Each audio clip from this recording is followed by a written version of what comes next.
Hello, everyone. My name is Stacey Hall, and I'm here to share with you the one mindset shift that I can use, that I can count on, will always work for me.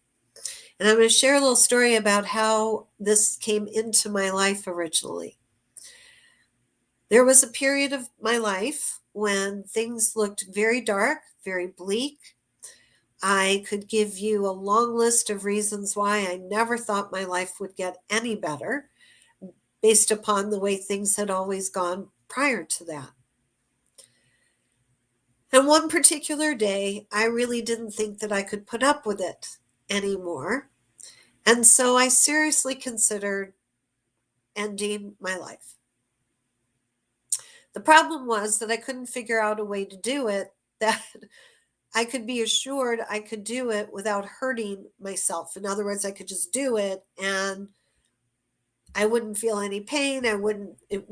There's no way it could backfire on me. I just couldn't come up with any way to do it. And I tell you that not as a joke, but because that's the only reason I'm still here. I did not want to hurt in any way, shape, or form anymore. So if ending my life was going to hurt in any way, then that wasn't worth it either. I'm not quite sure how I finally came to the decision to call someone and get some help, to try to see if somebody could help me see the world a different way. But I did. I wound up making a call, and this was a while back. So going through listings, I'm just wound up, I think, with the one that was closest to my home. And I give a shout out to Dr. Para wherever he is. He's probably left the earth by now. And I sat in his office for the first time and I proceeded to tell him just how bad things were in my life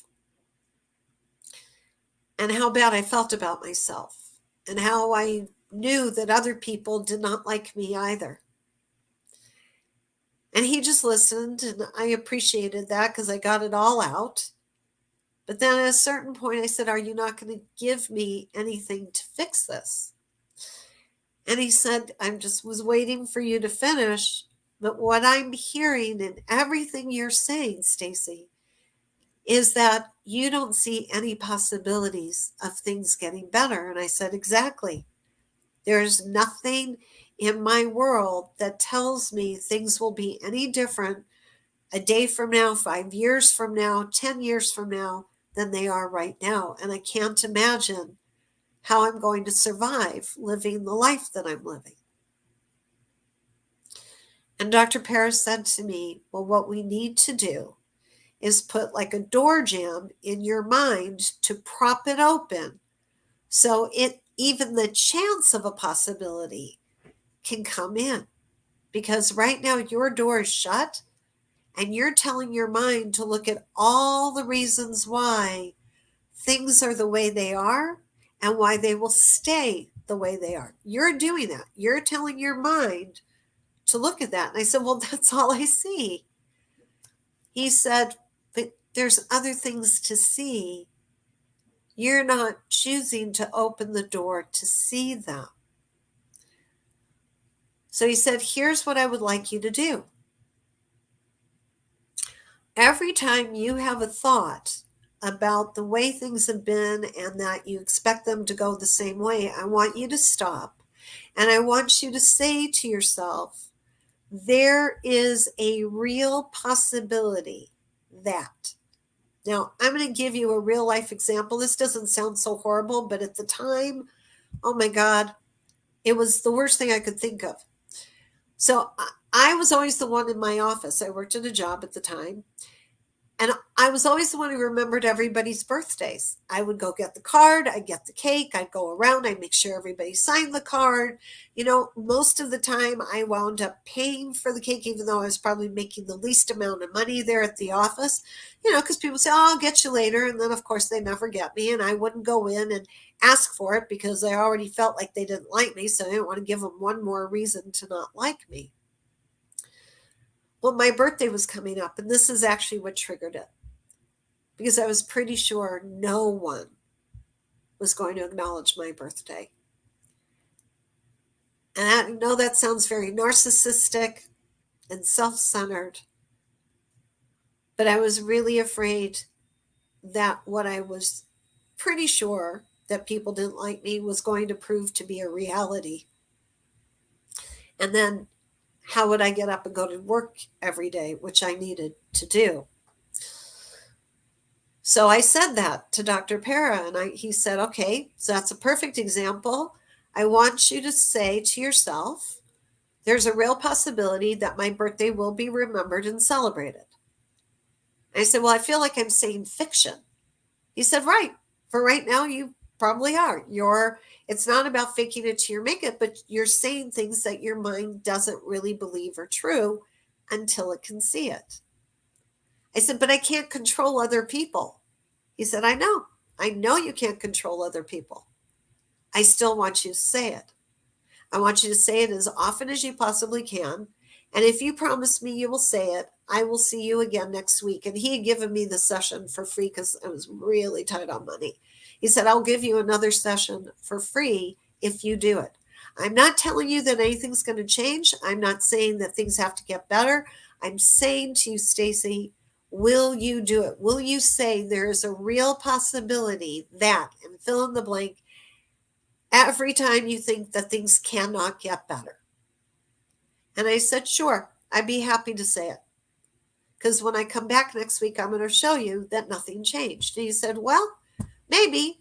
Or maybe you could say there's a real possibility that things will change. He said, see, that's how you're going to do it. Well, I did. I decided I'm taking this on. Worst thing that happens is nothing changes. My life is the same, and then I have to go to a different person to maybe get more ideas. But what if what he said to me actually could make a difference? So I did.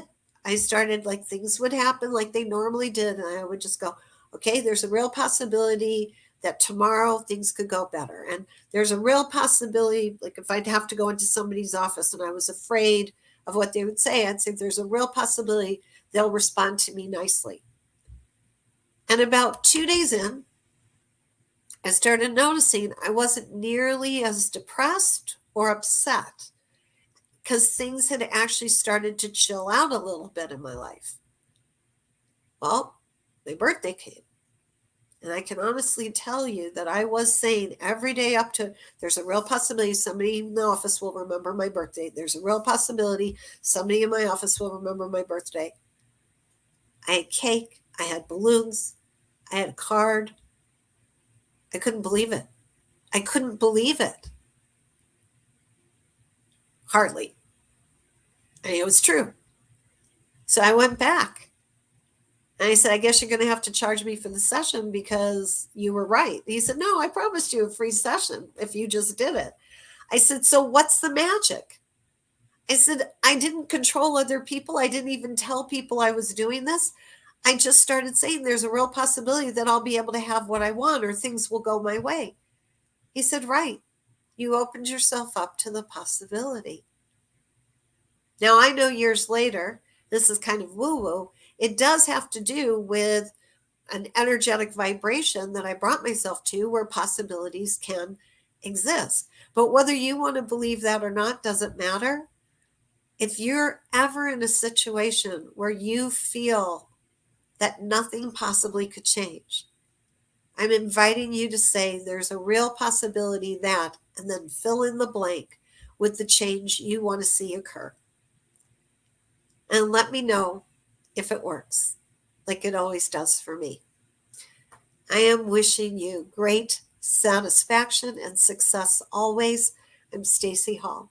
Thanks for watching.